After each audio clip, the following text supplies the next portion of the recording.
อะไรซื้อหอนมาฝากแกงสไก่อยู่แกงสไก่ใส่เนื้อแกงสไก่เด็ดเลยไข่มดก็มีด้วยพี่น้องต้งเลยได้ต้งเลยมีผักสาบก็มีนะคะ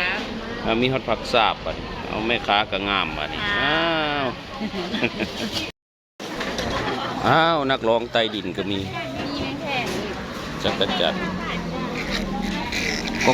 อกสะเล่าให้มันน้องแม่ค้ากระงามเลยพี่น้องเด้อเอาแมงแข้งก็มีกันเอาครับสบายดีพี่น้องผู้ฝ่ายหายใส่ยิงเก่าทักทายสบายดีพี่น้องไปทางฝั่งซ้ายสปปลาวพี่น้องทางโซนอยู่เลยและกับพี่น้องประเทศไทยบ้านเฮานะพี่น้องเนาะทักทายสบายดีพี่น้อง FC นะครับทั้งผู้ใหม่และกับผู้เก่าวันนี้พายายเตี๋ยมาเลาะตลาดคือเก่าหาแนวกินพี่น้องเลยมาลุ้นมาเบิ่งกันแล้วละได้เปลือกมากินมันนี่อะไรเอามีแต่แนวคักๆเด้อพี่น้องเด้อ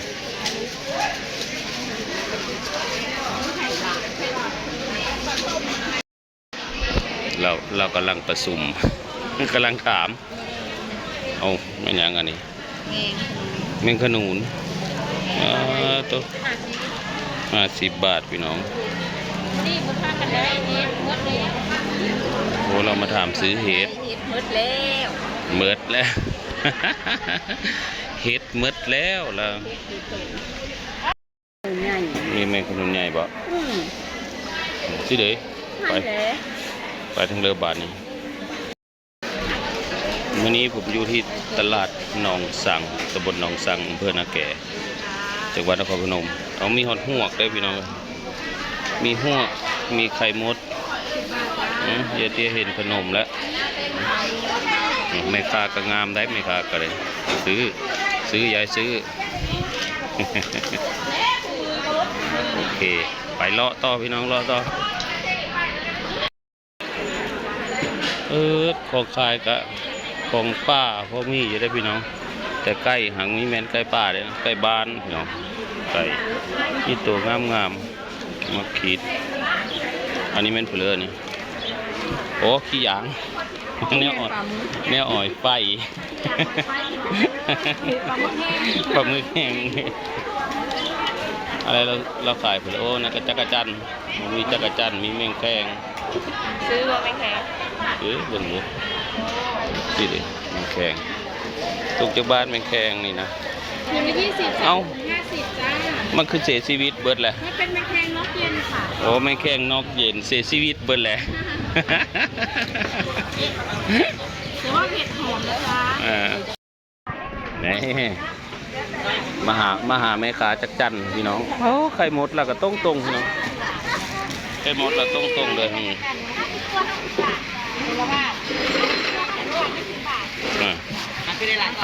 ตัว50 บาทกระตัวละบาทบ่เอาตาไปลองมึงตาไปเอาทางในรอเบิ่งผ้าอย่างนี้ผ้าแดงหอมนะคะทำน้ำหมูจีนอร่อยนะคะผ้าแดงทางนี้กับพักก็หลายนะพี่น้องพักก็หลาย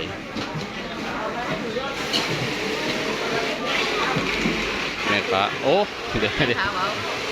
ตัว50 บาทมาถึงตัวละบาทบอกแม่บอกโอ้ยนี่นะครับ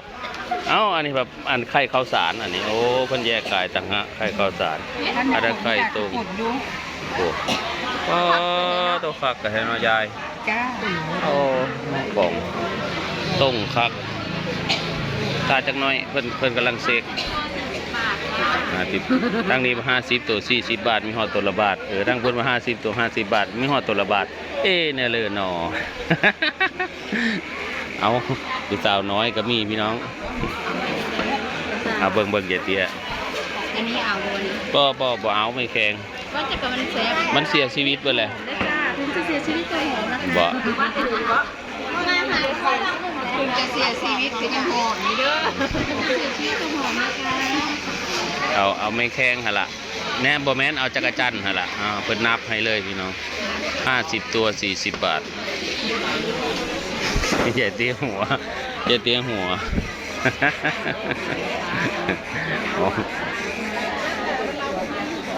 มีฮอดตัวละบาทเรา ทางนี้ก็ซ่อม อัน40ตัวน่ะ50ตัวน่ะ40 บาทแม่ แสดงว่าเราเว้าผิดมั้งค่ะบรรยากาศตลาดหนองสังตำบลหนองสังเลยเนาะตำบลหนองสังอำเภอนาแกจังหวัดนครพนมพี่น้องเลยถึงฮะมาตะเลนูเห็นอยู่ในเพจเขาลงเฮ็ดมีใครบ้านนั้นก็บ้านเจ้าให้เพิ่งเอง ก็ได้เฮ็ดพึ่งไปเลาะเบิ่งเฮ็ดพึ่งคนน่ะมันหอยได้เพิ่งไง โอ้เอามาแกงเตื้อผักหวานไม่มีค่ะเพราะจะกลับฝนตกห้ามต้นทางฝนตกห้ามอยู่ที่ใดฝนตกห้ามแล้วมันมีอ้อบ่เลยนี่เลยมันเศร้าห้อง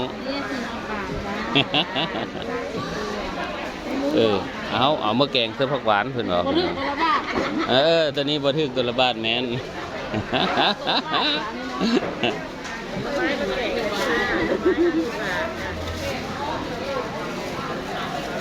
เอาได้แล้วพี่น้องแนวกินมีหน่อไม้สดก็มีบ่อึดแนวกินคณะเห็นแล้วเดี๋ยวกระทืบอะไรนะนี่ตั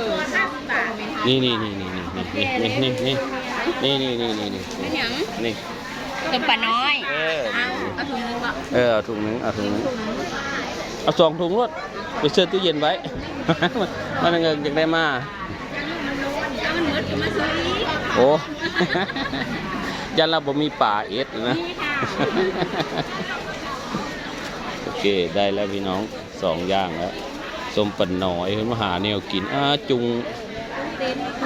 ก็งามๆพี่น้องผักหวานจะมีอยู่บ่ผักหวานมีอยู่เพิ่นผักหวานเรามีอยู่เด้อพี่น้องเอ้ยโอเคเลยโอ้ไก่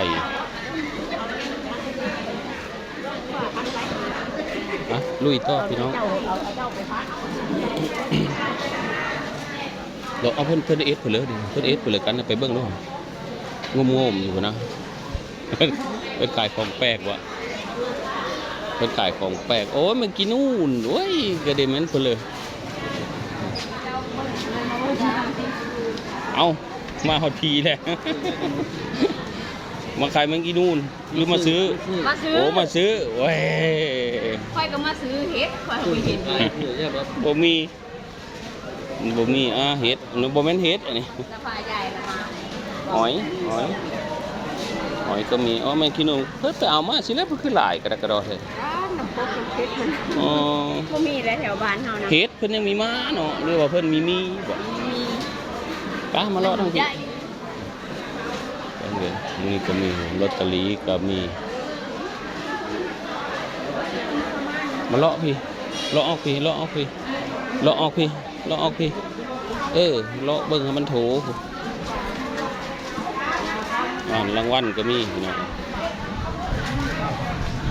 เยอะแยะมากมายของขายแม่ค้ากำลังลงของก็มีลงกงเก่งมีหอนนกป่านี่ของป่าของแปลกนกเอาไม่ยังอันนี้โอ้แมงอีซอน20 บาทมาสดแมงอีซอนสดก็มีไข่หมดแมงอีนูนใหญ่อันนี้เอาได้ไหมเอาเตี้ยเสือเอารถนี่ไข่เนาะมันไข่หรือมันท่าแป้งเสื้อท้องมันซื้อนี่เจ้าท้องมันขาวเนาะท้องมันก็ขาวซื้อยายซื้อ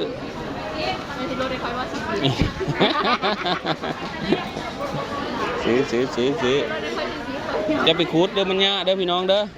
มาซื้อเอาโลดนี่ไม่ได้อึดนี่เพิ่นคูดไว้เฮ้อแหละมันเป็นมากนะนี่นะ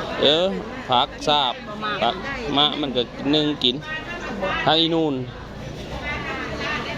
โอ้ปลาธรรมชาติทางนั้นแห้งคักเอามันยังแต่งงๆเนี่ยเต้าน้อยโอ้มีแม่นเต้าน้อยเนาะกระปูมีนิว เล็กบ้านนี่นะ อ๋อแต่แมงนิวน้อยบ่อ่ะบ่เลาะเบิดแล้วบ่แนวเยอะเบิดแล้วบ่แนวเยอะอันนี้ก็มีแต่ปีงเขตแหล้ว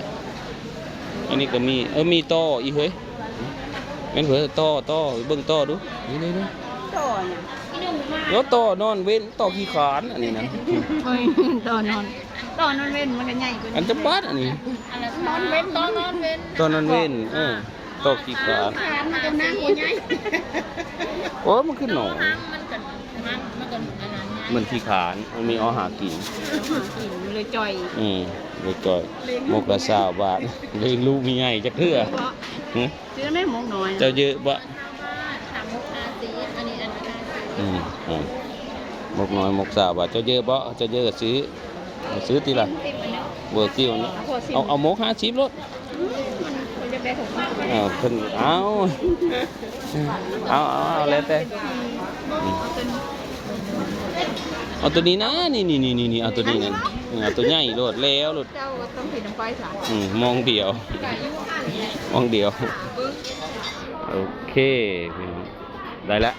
ปลาเมื่อวันนี้มาตั้งเจอมาหาเห็ดเพิงโอ้เขามาเมื่อวานนี่เขาถ่ายลงคลิปแล้วเห็นในคลิปแล้วจังมานะ แต่เพิ่งมาลงบ่ จังว่ะ ผมไม่ได้กันนะเรามาซื้อแล้วว่าเราได้ซื้อส่งมันอาจจะมีอยู่ทำบุหรี่ แล้วมาหาเห็ดเพิงหวานเมื่อแกง แล้วคุณหวานใหญ่ เห็ดเพิงขาวเห็ดเพิงหวานเห็นในคลิปแล้วมาแล้ว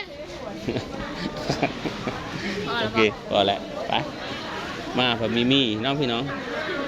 โอเคครับพี่น้องสำหรับคลิปนี้เมื่อปะเลยเด้อพี่น้องเด้อขอบคุณมากมายหรือไม่จังมาเลาะไม่พี่น้องเลย ทำได้น้อยแต่ก็ขายได้นอกจากก็อิ่ม เบิ่งลักขี้หมูแต่ก่อนพี่น้อง